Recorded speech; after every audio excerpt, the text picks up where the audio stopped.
I just had a friend call me and tell me he was having major doubts about making a certain decision. And he asked me what I thought about that. When he started using the word doubt, I told him, you need to stop. I heard a very wise man, Henry Gruver, once say, if you're proceeding in a certain direction and you start having doubts, you need to turn around and go in another direction, as the Lord shows you. In James chapter 1, it says, if any man lacks wisdom, he should ask God, who gives generously to all without finding fault, and it will be given to him.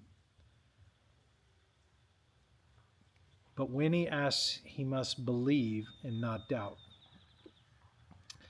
When you're asking the Lord for wisdom, you're asking the Lord for clear direction.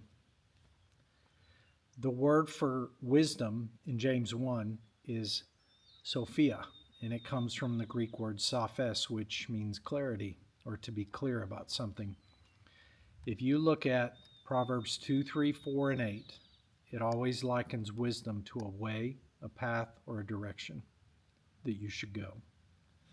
There's moral wisdom and there's works wisdom. There's your conscience-based wisdom, which is what's right and wrong. You know it's wrong to murder, to get drunk. You know it's wrong to commit acts of adultery. That's moral wisdom.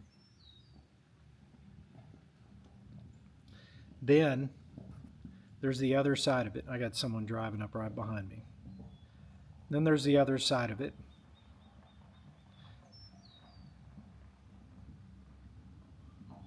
There's works-based wisdom.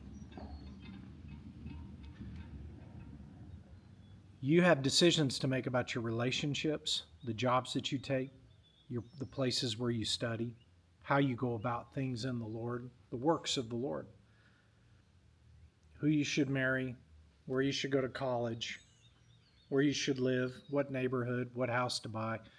These are all works, wisdom-based questions.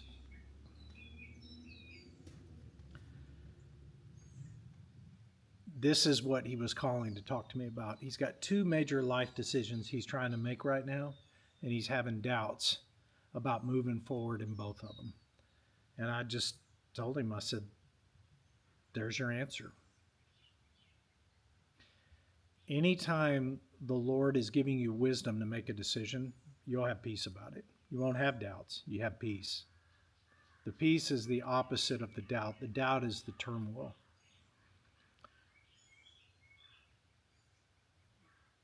James 3.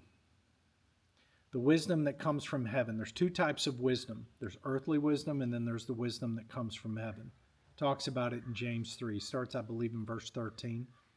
The wisdom that comes from heaven is first of all pure, then peace-loving, considerate, submissive, full of mercy.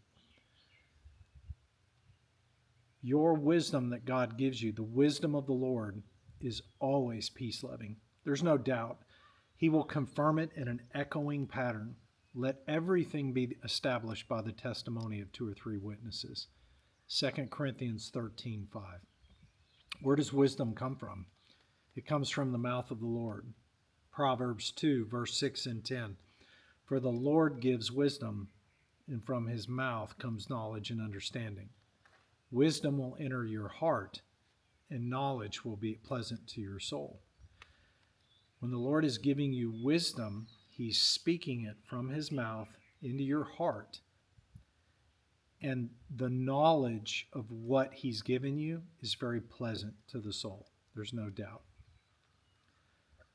Anytime you're having doubts about something, it's always accompanied by a lack of peace. This is such a simple formula. And I can tell you, every time I have ignored the doubts in my life, my wife and I together have ignored things, we've always ended up making decisions out of haste and getting into situations that we should not be in.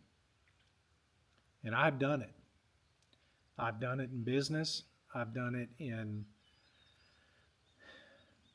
relationships from time to time. If any man lacks wisdom, he should ask God, who gives generously to all without finding fault, and it will be given to him. If you're having doubts, you need to go back to the last place you remember having peace about a situation. Go back and discover when it was that you had peace, and then find out where you lost it, and then just go in another direction. The last thing you want to end up doing is making life-altering, life-changing decisions because you ignored the doubt.